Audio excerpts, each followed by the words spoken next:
Hello there, and welcome to episode 13 of Colonization Project.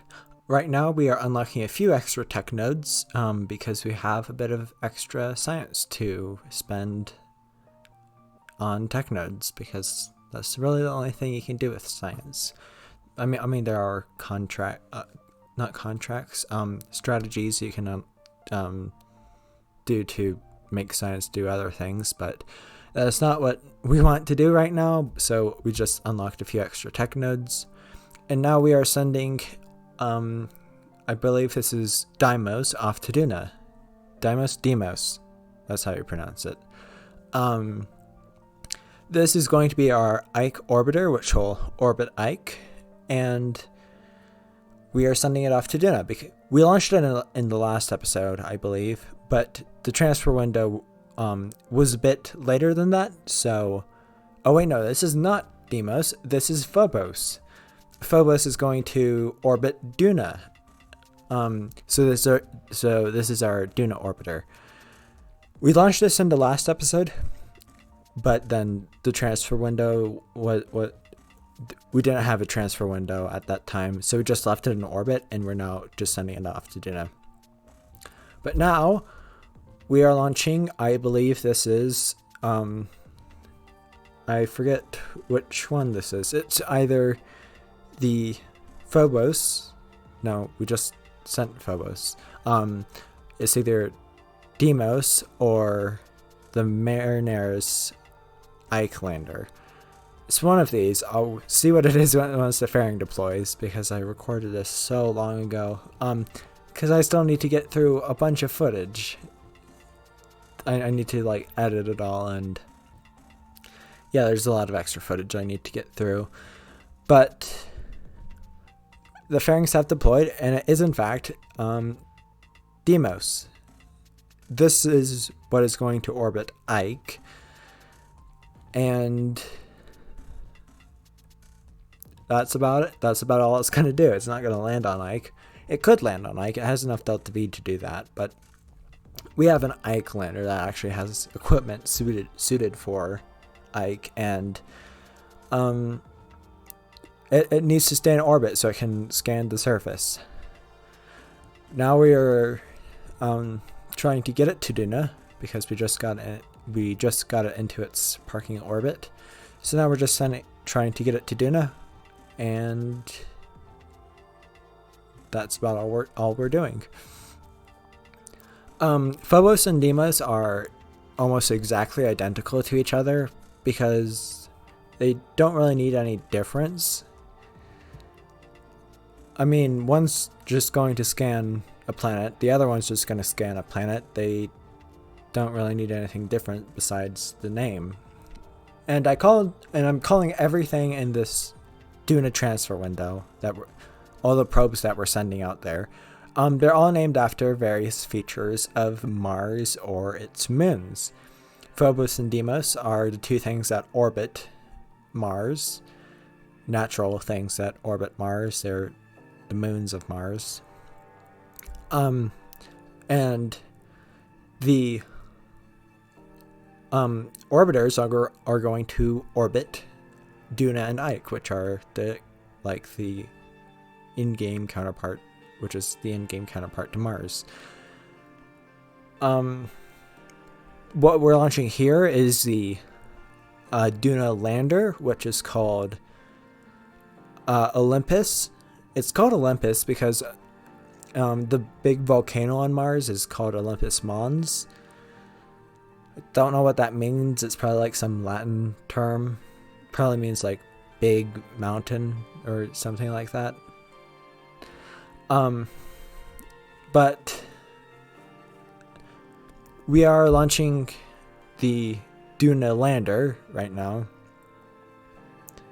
And we are launching it on our Sarnis. And because we're launching it on our Sarnis, we are launching it on our trusty booster number 1. I don't have a name for this booster. It's just called Booster 1.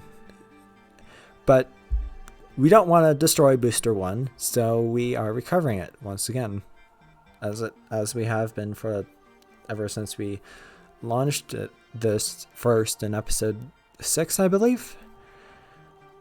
we are over halfway. This booster has lasted for over half of the series, which is a pretty good track record of this single booster.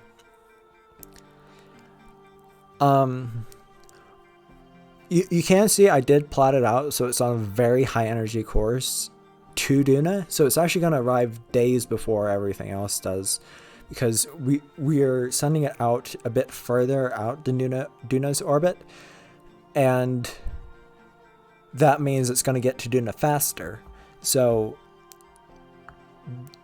this mission will arrive way before anything else will, and we don't really care about fuel slowing down because we're going to aerobrake it in Duna's atmosphere, like a bunch of probes do with Mars, like Curiosity, Perseverance, all those rovers, and even a couple orbiters aerobraked in Mars's atmosphere. Because, I mean, you have an atmosphere, you might as well use it to slow down and not have to carry extra fuel along. So that's what we're doing with the lander. But this is the Marineris Ike lander. Marineris is the canyon on Mars. The big canyon on Mars is called Valles Marineris, I believe. I could be wrong. I could be like completely wrong in pronouncing that. But we are landing this on Ike. We are not aerobraking it because we needed the heat shield for Duna entry anyway. I mean, we don't really need a heat shield for Duna entry, but a heat shield with this might just be extra mass because it would just be more complex. And so I just have a little kick stage at the bottom to assist in getting us in orbit of Duna and then in orbit of Ike and then landing on Duna. We could definitely do it with this Centaur upper stage, but in case you don't know, the RO-10, which is what the Centaur engine uses in real life, uses liquid hydrogen. Liquid hydrogen is not the best for interplanetary transfers. Like, it's going to boil away. So we have a little kick stage on there just because I didn't feel like carrying around a big upper stage. But now we just unlocked a couple more science nodes and upgraded the astronaut complex. And now we are launching Sarnis again. But this time, it has its heaviest payload it's ever carried to orbit on it. Like, this is the largest payload that the Sarnis booster has ever carried. And it is carrying a nuclear tug. And this nuclear tug, we are sending it to Minmus, and it's going to be able to do things around Minmus. You can see that we don't have enough delta V to get into our orbit with the third stage, so we just have to circularize our orbit with the nuclear engine. This is actually the first time we've used a nuclear engine on any... we haven't used a nuclear engine before, so I guess that's kind of cool. But you can see it now. It's...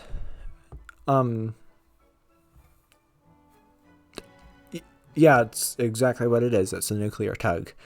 We also have the orange fuel tank at the top there. That's just some extra liquid fuel, and that will allow us to have extra liquid fuel on board because it's just like a reserve tank that we can leave attached to the Minmus orbital outpost, which is where we're sending it. We're sending it to the Minmus orbital outpost, and it's going to be able to dock with space stations. It's going to be able to retrieve Kerbals. It's going to be able to grab things out of orbit. And it's overall just a really nice multi-purpose nuclear tug. And because we have extra efficiency, we can actually take a bit of a high energy course out to Minmus so we can get there in a very short period of time, way faster than any previous mission could, because we're not limited by, we are limited by delta V. If we weren't, you'd just be taking a straight baristichrone trajectory there. Baristichrone trajectories, if you don't know, are the fastest way to get from point A to point B in space. In a baristichrone trajectory, you burn there, halfway there, you slow down. That's all it is. It's what a lot of science fiction things use it, like The Expanse uses it, because they have like fusion rockets, and we will be using it because we will have fusion rockets soon. It takes a lot of delta V to do baristichrone trajectories, though, because obviously you're burning there and you're burning back. So you have to have enough fuel in order to burn for the entire time, which is what fusion engines kind of do. Fusion engines are made for high thrust, high efficiency maneuvers, like baristichrone trajectories. So yeah, but we can't do a baristichrone trajectory with a simple nuclear engine. But we can get there in about 5 days, which is very impressive considering it used to take 7 days to get to Minmus. And this does take a bit of extra fuel, but we have the extra fuel in order to do this.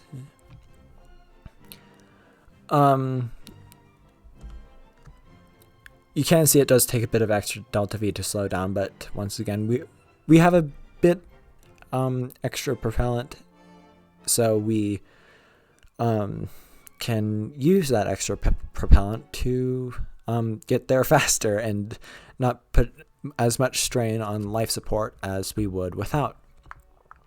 Another thing, we are actually carrying a single crew member up to the station. I believe he is a scientist. He is Jerford Kerman. We probably rescued him like last episode or something. I also forgot to tell you the name of this. It's called the MSSAR. I'm not sure what that... I'm going to need to do some high-level thinking in order to figure out what that stood for. Minmus, Service, and Salvage. I'm not sure what the A stood for. Well, I'm not even sure what I called it. I probably will be able to see, and then I might be able to figure out what the acronym means.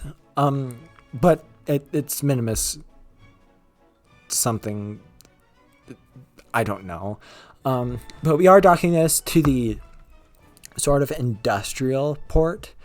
I like to think there are two main sections of the station. We have the crew area, which is from that hitchhiker storage container all the way down to the space shuttle. And then we have the industrial area, which is the solar panels down to the fuel tank. I like to think of it this way because it wouldn't be very realistic if we were transferring crew members through fuel tanks full of cryogenic liquid fuel. I'm not sure that would be very healthy or very safe. It's probably not any of both, because you're like swimming through cold cryogenic hydrogen. I guess that would... Nuclear engines do use hydrogen, but in Kerbal Space Program they use the magic liquid fuel, which is kind of strange because it's liquid hydrogen, liquid methane, liquid kerosene, and hypergolic propellants all in one. So liquid fuel in Kerbal Space Program doesn't make the most of sense, but oh well, it's Kerbal Space Program after all. Mods do obviously fix this, like real fuels, but we are not playing Realism Overhaul right now, and I'm not sure that I ever will, because it's so complex. Like, I've tried Realism Overhaul like 4 different times, and it's just never really stuck because it's just so complex, and I just prefer this style of doing things better because you don't really need that much planning, or you don't really need to find out the precise fuel mixture that you need. Realism Overhaul is very fun to watch. Like, I do watch a lot of Realism Overhaul series on YouTube, but I just don't think I'm ever going to make a Realism Overhaul series. I mean, I might if I do ever get the motivation to actually learn Realism Overhaul, but not right now. I'm not doing a Realism Overhaul series right now. But those Realism Overhaul does fix the imaginary liquid fuel, but it also makes everything else more complex. But of course, you do have stock-ish mods that help with that, like Community Resource Pack, which adds like liquid hydrogen, liquid methane, liquid kerosene into the game. I'm not sure if it adds liquid kerosene into the game, but it does add like liquid hydrogen, and some of the engines we will be using do use liquid hydrogen. A lot of fusion engines use liquid hydrogen, and also I think like some of the plasma engines use liquid hydrogen. Liquid hydrogen is a really good fuel because actually I'm not sure why liquid hydrogen is such a good fuel. It's very efficient in chemical processes, like if you mix liquid hydrogen and oxygen in a rocket engine. It's very efficient, but it takes up a lot of space because it's very it's not very dense. And but it is very efficient, and I'm not sure why a lot of fusion engines use it. But oh well, I mean I guess that's something for me to learn about, liquid hydrogen and fusion reactions. But anyway, I talked over that entire thing. We just rescued a new Kerbal from orbit of Minmus, and I believe she will. The new Kerbal will be on the space station. I believe I forgot the name of. I forgot the name, but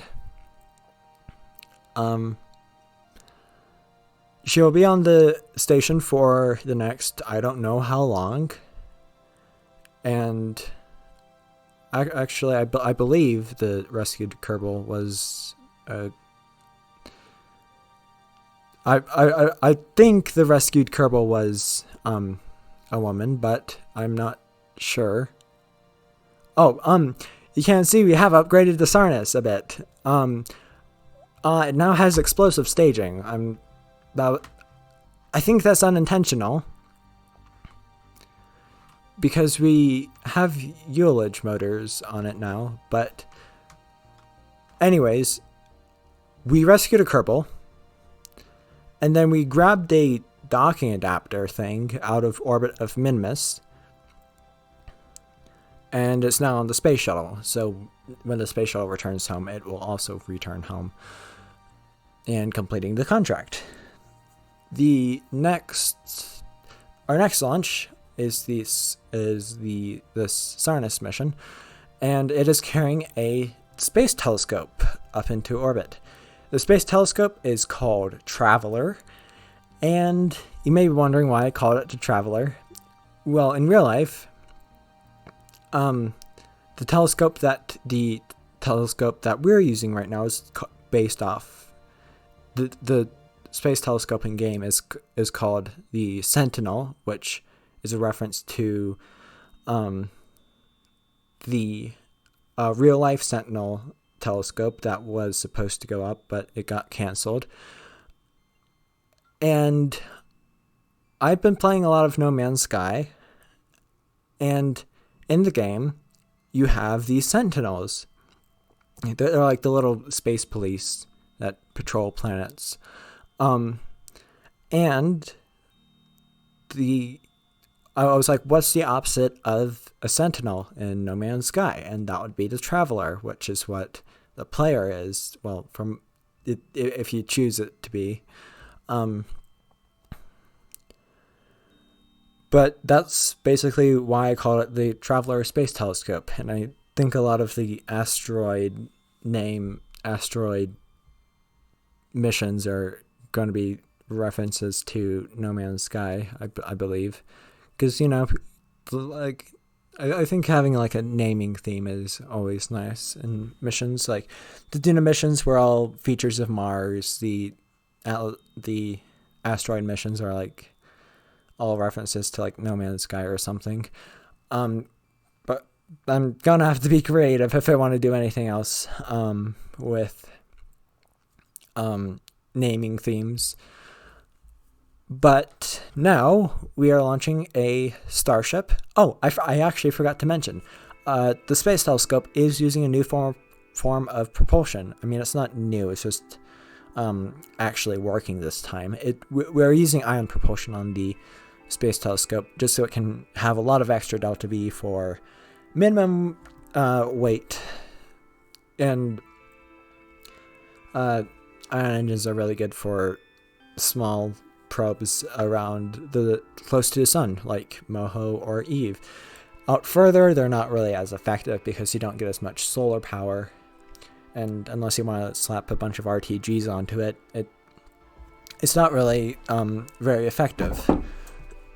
But now we are launching a Starship for its second mission as a Starship, and its third mission as a booster. This mission is very simple. We are just sending the Starship into orbit, and it is grabbing I believe it's a command pod out of orbit because someone pays us to grab random objects out of orbit. I'm not sure why they left a command pod up there, but we just complete the contracts. We don't really ask too many questions about the context behind the contract. We just do them because we have the rockets to do them. But you can see we have landed the booster and are now on to the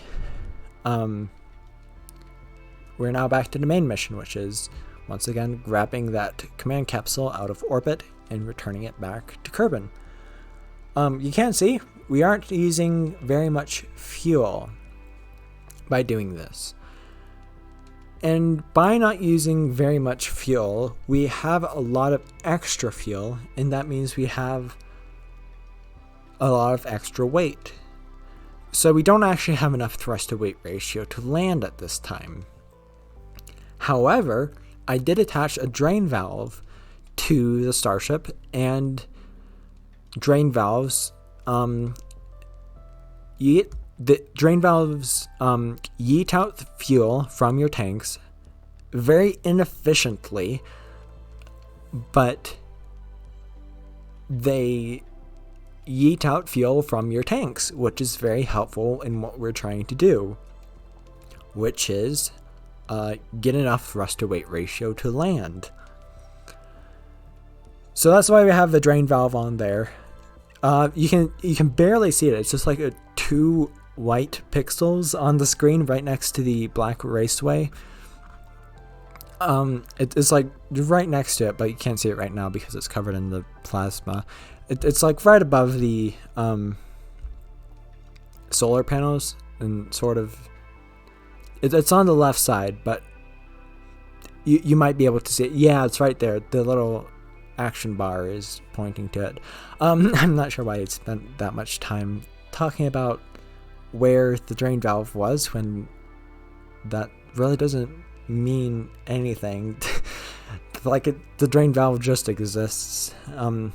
You don't really need to know where exactly it is to understand what we're doing, which is landing. We are landing the Starship. like we have for the past 3 missions, although the landing of the first mission was questionable, to say the least, as we didn't really land. We more litho braked than landed. But thankfully we have no such issues this time, as we are very cautious with our final descent and started to burn a bit too early. The next Starship mission we'll be sending, I just finished recording it, and it will happen like episode 20, hopefully. I started it a bit too late, and it survived still, because for some reason these starships have a very high impact tolerance. But you will see that hopefully by episode 20. But that will be the end of this episode. Thank you for watching, and I will see you in the next video.